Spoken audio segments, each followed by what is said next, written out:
Show me anything. Yeah. Do you have teeth problems or not really? Oh yeah. Oh shit. All right. And here we go. Let's do a little music.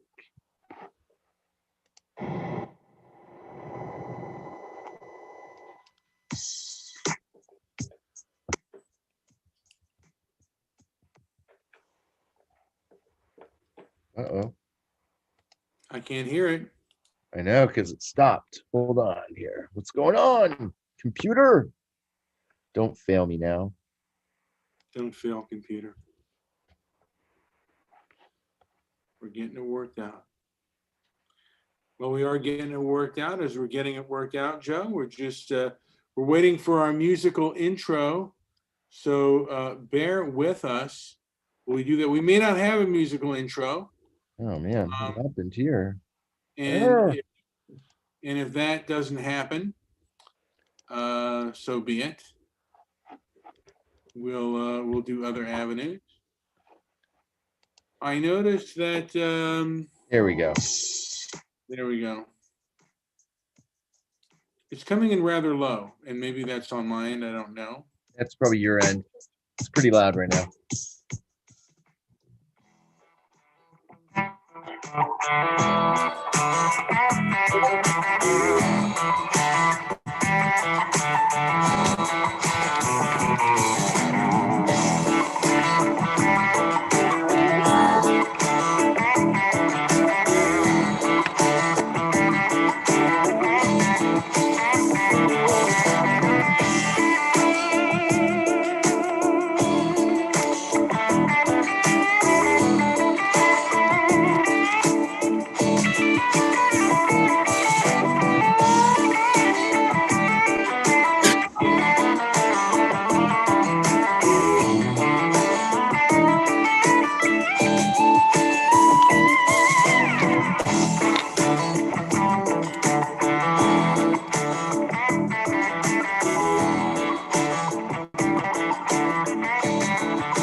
All right.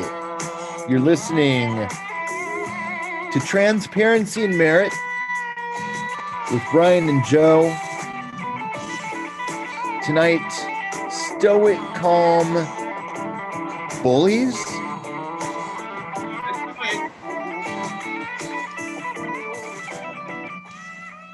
All right.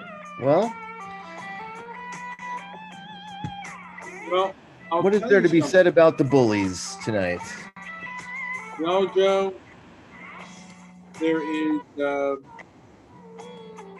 quite a bit to be said about the bullies and how best to handle them.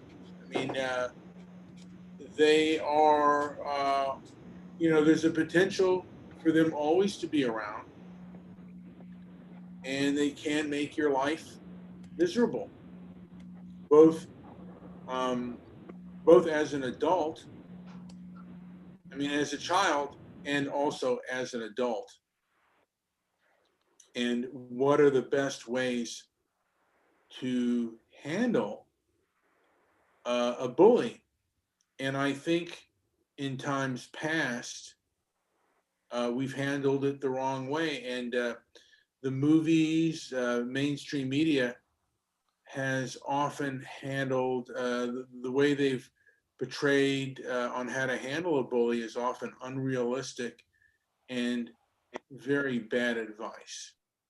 And they often exacerbate the problem than helping it. So um, I think one of the things that parents can do is not portraying yourself, like particularly fathers, not portraying yourself as the tough, kick-ass type of person. Really, what you want to be is a person of law and order, and that you should go. Like if you're being bullied or threatened, particularly in school, uh, you should go to the authorities. You should go to the people who are in charge because that's unacceptable. And I think I think now things have changed with regards to bullies in school. I think there's a much larger anti-bullying campaign, that things that were acceptable back in the day are not as acceptable now. Have you noticed that change, Joe? I've only like heard about that through the media and stuff. And where I Oh work, yeah, and no, it's across the board. There's huge a huge campaign for anti-bullying. Every school has something posted. It's certainly part of I think all the school districts' policies now, public schools, and I know private schools also do commit part of their curriculums to discussing the bullying issue. yeah, and I don't, and that might be unique to California. There may be other states within the union too that still have the old-fashioned way of, you got to stand up to the bully and you have to fight the bully.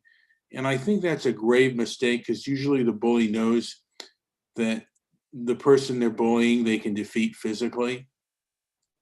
So bullying is unacceptable. Physical threats are unacceptable.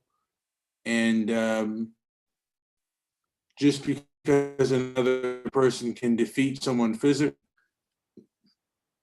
doesn't mean that they have the right to do so. And you have to get the parents involved, and the faculty involved, because that's, using physical violence or physical threats are unacceptable in a civilized society. And we've changed over the years. We used to be, and we're still to a degree, a society of honor that will handle things through physical violence with people who have discussions with one another. And it seems like, to a degree, we may go back to that. Like, we may, to a degree, in this political climate, and I may have done some of it myself, using anger to express my points. And there's a lot of bullying in the political realm on both sides. And yeah, what can we, like, what are some of the strategies as we get older, dealing with like a bully at work, dealing with a coworker that may be a bully and may try to compromise you and hurt you financially? How do you handle that? Joe, are you still there? Still I'm not. here. Oh yeah, okay. Sorry, I wasn't getting any feedback, so I wasn't sure whether you were there or not. You were keeping rather silent. So, but I think sometimes you have to get another job, or I mean, workplace bullying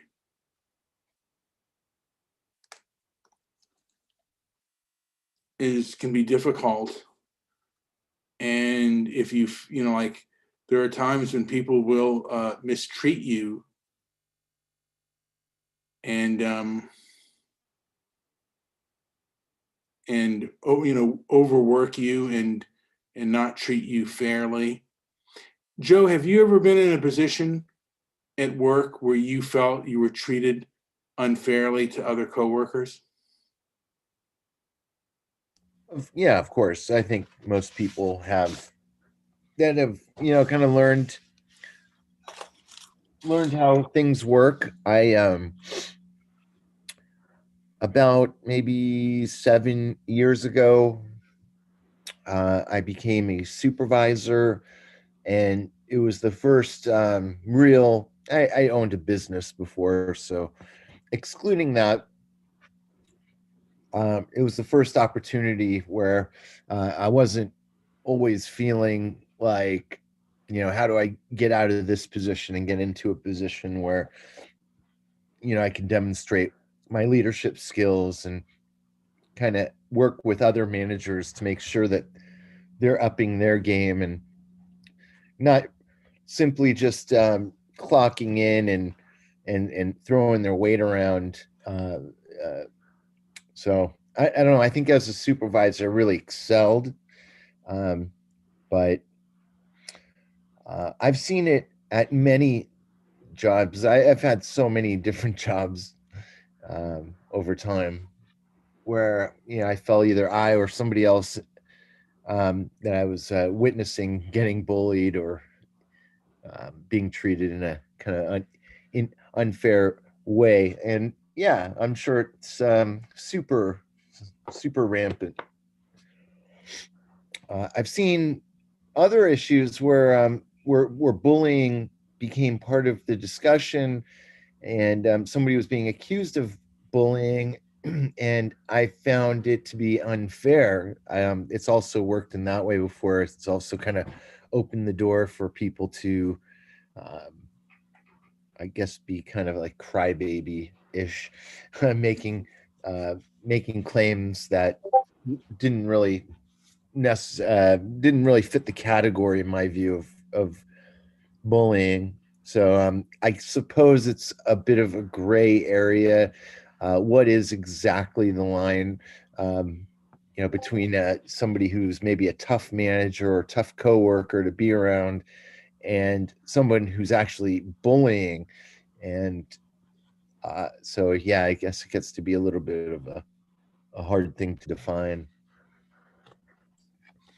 Yeah, and sometimes, like people can make the job extra stressful, and they have certain ways. And if you like, I remember one time I changed the supervisor, and this supervisor was a much more tough than the other supervisors, and much more hard. And I don't want to say it was bullying, but they did things that I felt were unnecessary.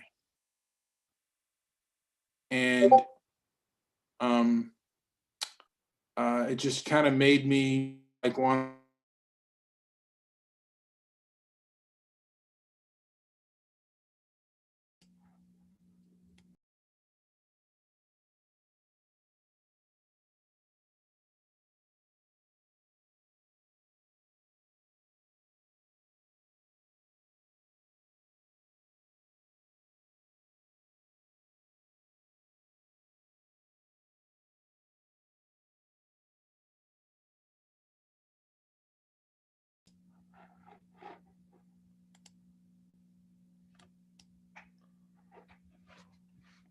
Brian, are you there? Shit.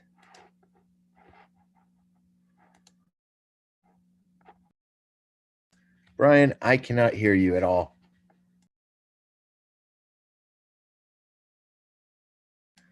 Well, I'm not sure what happened to Brian. I do not see him. I do not hear him. Um, but as a reminder, please go visit our website, transparencyandmerit.com. Transparencyandmerit.com. In fact, why don't I bring it on up here? I'm just waiting for Brian to come back. I don't know what happened to him. Oh, he's back. Brian, are you back? Are you there? Joe Yeah, had left us for a while. Yeah, I'm sorry. I'm back. you are back. What happened? I got booted off.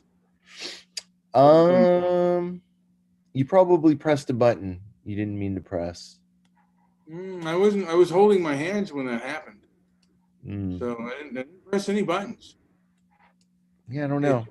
it just like it was like a phone call that booted me off. It just booted me off, and that's okay because that things like that do happen. But the best thing you could do as a worker, if you are bullied, begin to document your instances. And if you see inconsistencies, begin to document them, and maybe even, send things by mail so they're documented, and see if you can talk to someone in personnel in a personal level. Now, Joe, have you ever known, like, because I've heard at times that personnel is like, if you do something confidential, it's not necessarily confidential in the HR department. That Now you couldn't have been more unclear. I mean, in what kind of well, situation? if you make, I've heard that there are companies and places, if you go to HR, Mm-hmm. you end up getting a target on your back. And there's, even though retaliation is illegal, you can get retaliated against. Well, there's certainly ethical standards, and managers, supervisors are all held to a level of ethical standards, and that would definitely fall in there. If it's medical, that's of course restricted to a point, although I think a lot of people would argue that HIPAA regulations are basically meaningless now. They HR would like to pretend that HIPAA still means what it used to, but it certainly doesn't. And as far as other things go, yeah, I mean that's a major filtering process, by the way, of people being hired, and I'm talking about in the public realm. Um, you know, I mean, not government jobs, but I guess what would be considered the private sector. Um, the private sector in the public realm, it gets very confusing. But there are, I think that's a major way that good managers are found through. There's all kinds of tests now that evaluate what a director or manager would do in a specific circumstance. And I suppose the ones that get hired are the ones that can answer the questions to the highest score. I would say that's a huge thing. I think that's a thing, more thing of the past, because of everybody's so lawsuit crazy, and getting uh, targeted as a result of claims made to HR opens the door to all sorts of legal problems. So I don't see that as much of an issue as it probably was before a lot of these new laws were created. Now I keep getting pegged here. Let's see. Somebody's asking to come in. I need the Zoom call link. This is no, that's the link. Oh my God. Who's trying to come in again? Is it Darren? Darren wants to come in. I gave them the link. No, let him come in. I don't know what else to do. I sent them the link. They're saying it's not right. So Let me see if I can do it. yeah, I'll create another invite, but I don't know. Sometimes the links are a little bit different for whatever reason. Let me see here.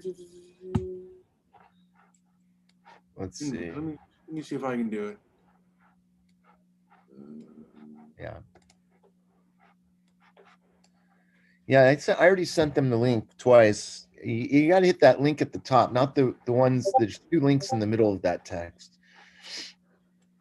Let me see if I can just do. Well, let me see if I can go into. Let me see here.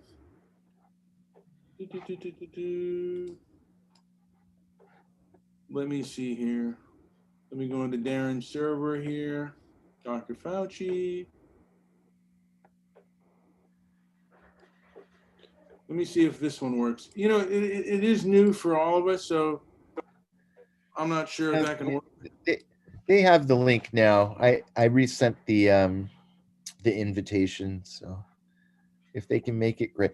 So, anyways, we are selling things on our website. By the way, they're here. So Yeah. go to Transparency and Merit. Go to the store and check out the shirts that we are selling. $12 each. $15 for a sweatshirt for legit Gone with the Wind gear. Get in there and buy them. Absolutely. All And right, here we and go. and yeah, and I want to mention the best for me, the best movie. Store and check out the shirts that we are. Okay, you got to You turn want to off mute the audio yourself, by the way? and turn off that audio. Don't be listening to the show. Now, Christy is Christy RD because he's going by the name of Christy Just it's RD. It's RD. RD. Um, I want to mention for me the best film that deals with bullies is In the Heat of the Night. Um, he never gets. He states his case. He's firm, but he's never angry, and he even runs away at times. So we had Christie, and then Christie left, Joe. So Well, don't say Christy because that's probably not the name to use. Probably signed in under a different account. So, in the heat of the night, I think we've watched the trailer a few times, so I don't want to play it again. But what happens in that film? what happens to that film? And it's saying that my internet connection is unstable. It just Just popped up. ignore it. Just ignore it. You come in fine. What happened in that movie? Well, Sidney Poitier plays a black Philadelphia police officer that I think he's in a southern town. I think it's Mississippi, and he's visiting his mother.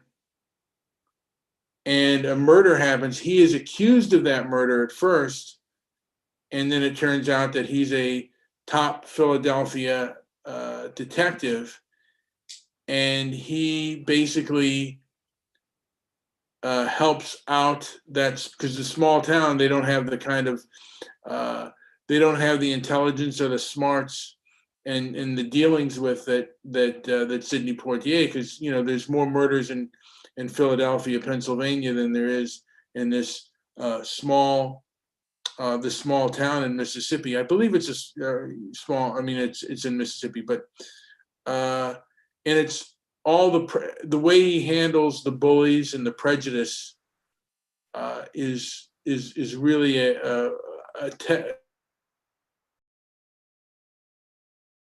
with adversity. It's in my opinion, if they were to do a thing on bullies in the heat of the night, I'd almost like to do a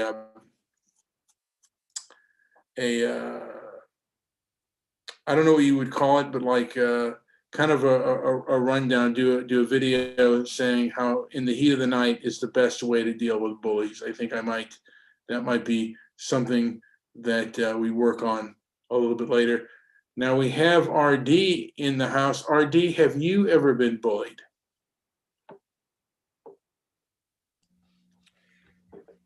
And RD feels like he's being bullied right now. No, I was just looking for the button on this thing. Yeah, I've been bullied. I'm a ginger, so I guess I Oh, don't think there's Target. any gingers in the world that haven't been bullied. that is true. Now I've been overweight most of my life, so being overweight made me a target for the bullies. Joe, have you been bullied in school? Yeah, in a couple situations. Nothing major.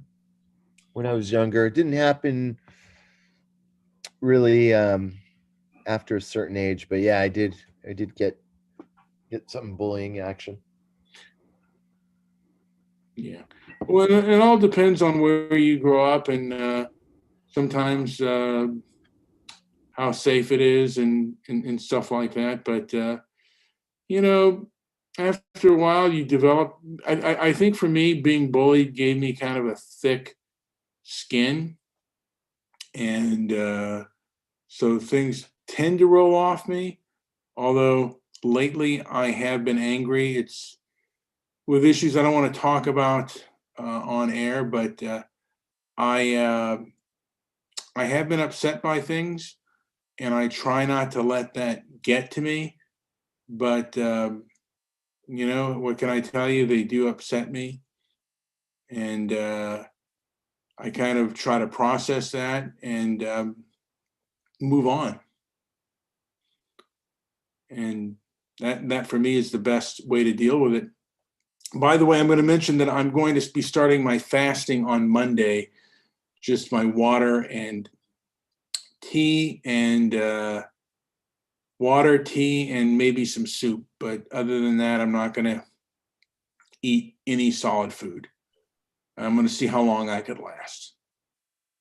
Why I is it that? wonder, I wonder if Debbie will believe you.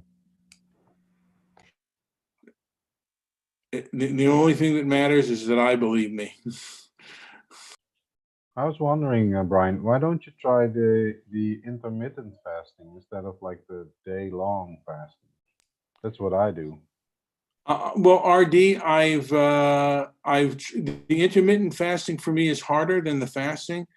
For me, if I eat a little bit, I want to eat a lot. So just not eating is I think easier for me than the eating. And I want to get to a point where I can do intermittent fasting and also straight up water fasting. I want to see if I can control my body enough and my cravings enough where I can do that. Uh, I've gone close to 6 days. I haven't really broken the 5 day cycle, and the last time it was unbearable. So I'm going to test my body again and see if I could just withstand it. But the last time, man, I couldn't sleep, and I went to bed, and like 3 in the morning I was up and I was starving. Uh, I get that. I mean, I don't understand how you can do the long fasting thing. The intermittent fasting for me is easier because all you have to do is stay clear of food for like 16 hours, and then you have an 8 hour window. I don't want to say to eat whatever you want, but pretty much. I mean, I'm going to try different things. Just Monday, I'm just going to test myself to see how long I can go, and then I'll try. I think I might try intermittent fasting as well.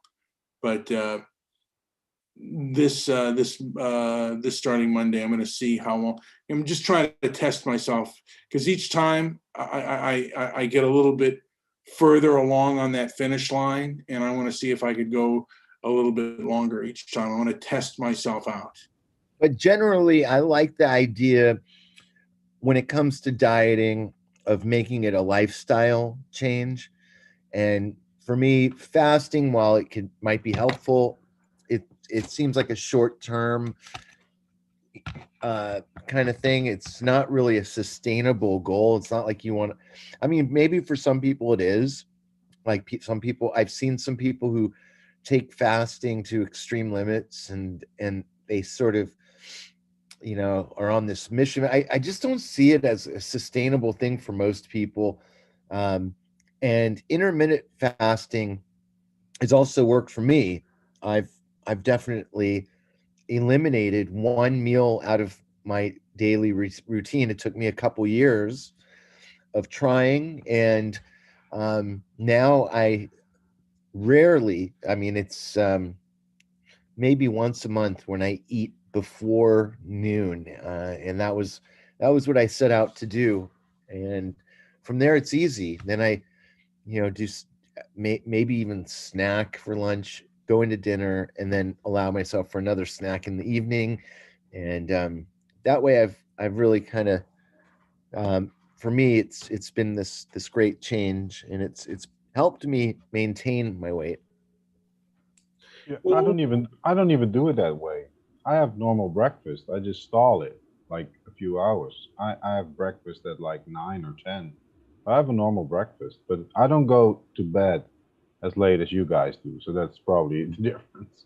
Yeah, well, I'll tell you one of the reasons I want to do this type of fasting is I want, because, if we're talking about bullies, the more disciplined you are as a person, the less that bullies, the less power that bullies can have over you.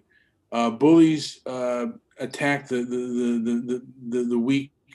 And, absolutely, and absolutely. It's been for me. It was confidence, and then from confidence, it was knowing instead of always kind of guessing at things or admitting I didn't know something and kind of feeling ashamed about it or any of that sort of thing. Just having confidence, whether I either know something and I go with that and try to take that opportunity to learn, or I know and I'm not afraid to express myself when I'm talking about something I know, and that um and always trying to speak as truthfully as possible, obviously. That has helped me become able to avoid situations with bullying. And I think it became a stronger person when I started thinking that way and doing that. yeah, I mean, for me, it's about having the more self.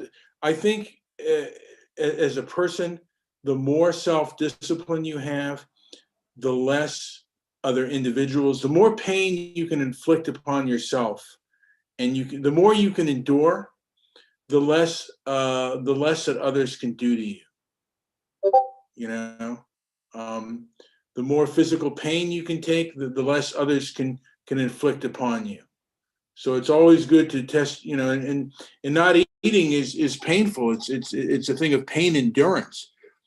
So if you can have that, if you can take that pain, and they said that they've said this in self defense courses and martial arts. You got to be able to to be a good fighter. You have to have a good level of pain resistance, and that goes for mental toughness as well.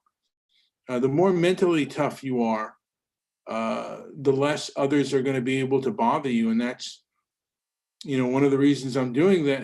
I'm doing the fasting is to test my mental toughness, to test my willpower, and that's the main reason I'm doing it, and to see if I can accomplish that. I was doing great with the intermittent fasting. I was doing great until fucking the lockdowns. That's what set me down. Like a real, real bad thing. Like you wanted to get all your groceries in like once a week, so you get all kinds of stuff you normally wouldn't have around the house. So the first 2 days after that would just be eating things you like. Wasn't a good situation for me. Yeah, I mean, but these lockdowns should be able you should be able to do the intermittent fasting. And for me, I'm doing. I mean, we're under lockdowns as well, and I'm just doing. Like I got nowhere else to go. Work is kind of sparse, so I can fast. And we could be entering tough times. We're going to need to be tough people. We're going to need to be strong people. And the strong are the ones that survive. The strong are the ones that are able to get the best things. They're not given to the weak. Well, it's a great time to start fasting, like 4 days before Christmas. That's gonna be a huge challenge. Yeah. Well, we're under lockdown, so I'm not going to be able to even visit any of my family for Christmas. So it is what it is. I'm not complaining about it, and you know what? Hey, let it let it all, and I let it all roll off my shoulders. You know. Um, You're not visiting any family? no, no, I'm not. I'm not Because going to do that. yeah, we're going to my parents, so we'll be with 5 people, which is allowed here. So we will be with 5 adults and 1 child, and it's been like 3.5 months since my parents saw their grandchild. So I mean, you can't really stop that. Yeah, yeah. I mean, I no longer have parents, so that's not an issue. I probably would. If my parents were alive, I would probably see them. Even during, I would take my temperature and I would take a COVID test, but I would definitely go out and see them. But to me, it's not necessarily, to see my brother, not necessarily worth it. And I don't think my brother has a view on this pandemic, and he's not going out to see him, and he's not going to have his nephew go out to see him either. I mean, his son. It is what it is. But like I've said, and I don't want to continue to repeat myself. This is a time for self discipline. Joe, do you have anything to add? Because I think that I've said everything that I have to say. Do you have anything to add on this show, Joe, before we end it? Uh, I think Darren should have called in and talked about. He's a big guy, so I doubt he was bullied a whole lot. I was a big guy too, but there were times that I was bullied. I did know how to defend myself, though, and luckily, What about now when you get bullied? What do you do? Do you instill well, those? no one, at this point of time, no one physically tries to challenge you that much. I mean, like at the age of 50, I'm not as fast or and my bones are not as, I can't like, throw the kind of punches that I used to throw. But you know what I mean? Every I got to say that every physical confrontation that I got into as, a teenager and as a young adult, I certainly could have avoided. And if I had it to do over again, I would have avoided it. It was, even though I didn't start it, it was escalated by me, and I exacerbated the problem. And I could have walked away. And if I had it to do over again, I would walk away. I try, I don't look for trouble. I try to stay away from it. And Well, to me, tell us the worst of those situations. What happened and who got involved? well, there was, geez. There was one situation with an older gentleman who ended up defeating me. He was an older man. Oh, you've And, told this story before. Why don't you tell it? It's great. well, we had worked together, and I thought he was a really arrogant piece of garbage. And I told him what I thought of him, and then words went back and forth. And I said, dude, if you weren't such a wrinkled up old man, I would kick your ass. And he said, don't let the gray hair and the wrinkles stop you. And we went outside, and he rolled up his sleeve, and there was the Marine insignia on there, and he knew how to fight better than I did, and he like hit me really hard and knocked me. He didn't hit me in the face; he hit me in the body, but he hit me, and then I fell down, and he hit me a few times. I was covered up, and I said, "Look, man, I've had enough." And he said, "You fat son of a bitch, I'll tell you when you've had enough." And he hit me a few more times, and he kicked me. I I, I learned a thought lot. I thought this kind of stuff only happened in the movies. No, this is reality. Let's take it outside. I've never had anybody tell me let's take it outside. Well, you're in a country Well, where I don't know if that's done that much. well, what's fair is fair. I'll tell a story that I could have avoided as well. And I was at a bar, and there was this guy that I hadn't seen before started showing up. Was as a regular at this bar for a while, and every time he'd come in, he'd say, he'd say something about me and being a Jew, and he kept throwing it around, and then I started firing back at him because he was overweight, and he uh, he actually got up out of his chair and threatened to kick my. I got in my face, threatened to kick my ass, and I pushed him, and he fell right back. He fell into his seat and backwards, and yeah. So technically, he actually brushed up against me and talking a lot, and it pissed me off so much. I couldn't at the time. I didn't have the strength to just walk away, but I just uh, I just shoved him, and the guy went down, and the Was bar. was his name Big Bill? His name was Big Steve, and we became friends after that, actually. And while I found him to be kind of, I didn't agree with a lot of things he said, and he was obnoxious, but we never got into it again after that. We were friends, and we're still friends. So Yeah, I mean, like I said, if someone's causing trouble, it's always best to just walk away for the most part if you can. Sometimes, sometimes you can't, but the only time that you really defend yourself is for your life and your in the life of your family. You know, your honor, that means not that really to me means nothing. If someone says something about me and doesn't like me, I mean, if I'm thinking in my right mind, it's like, okay, that's your opinion. If you think I'm stupid, if you think I'm fat, if you think I'm ugly, what can I do about that? Nothing. I mean, I don't want to continue the conversation with someone who wants to tell me how ugly I am and how fat I am. If that's all they're going to say and how stupid I am, well, I don't want to continue it. So I'll just walk away, you know?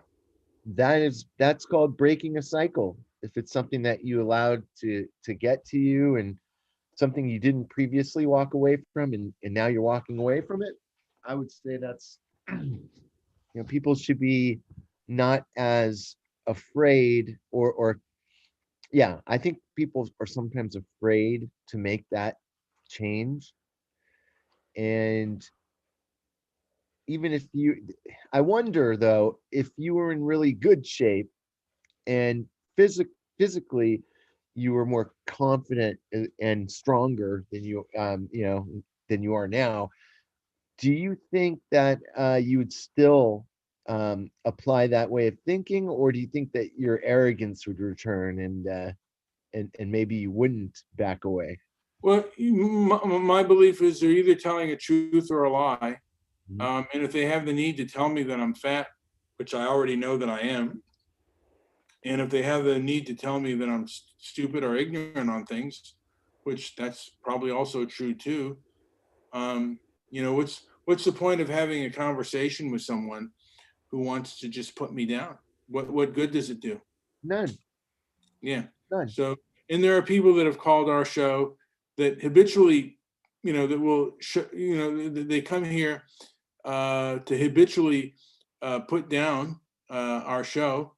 And I kind of use my Stoic calm, but what's the point of having a conversation with someone who just enjoys putting you down and just saying how terrible we are? If we're so terrible, why would you even call in on the show? Why would you be there? It doesn't make any sense. They do it to tell us how bad and crappy we are. Well, what good is that? I mean, and there are people, the one thing about doing things like this, there are people who are going to tell you how much you suck, how bad you are. Okay, move on. I can't do anything about that. Is there anything else to add before we Yeah, before I got into this little beef with this guy at the bar, he asked me if I ordered a drink, and he said, "Why didn't you order a bagel with your drink?" All right. I think we're done. Yeah, yeah. Okay. Hey guys, like and subscribe and leave a comment down below. We always appreciate comments. So yeah, I think that will do it. Yes. And RD, I want to thank you for joining us. It's always a pleasure. Not me. Don't call again. Yeah. Well, that's him. Okay. But for me, it's always a pleasure, and we'll chat it up some other time. I guess we can consider you still welcome, barely. Yes. I'll keep that in mind, JP. Thank you. All right. Go to the website, transparencyandmerit.com, and go to the store. Go buy your Gone with the Wind gear. It's awesome. All right. Take care. That's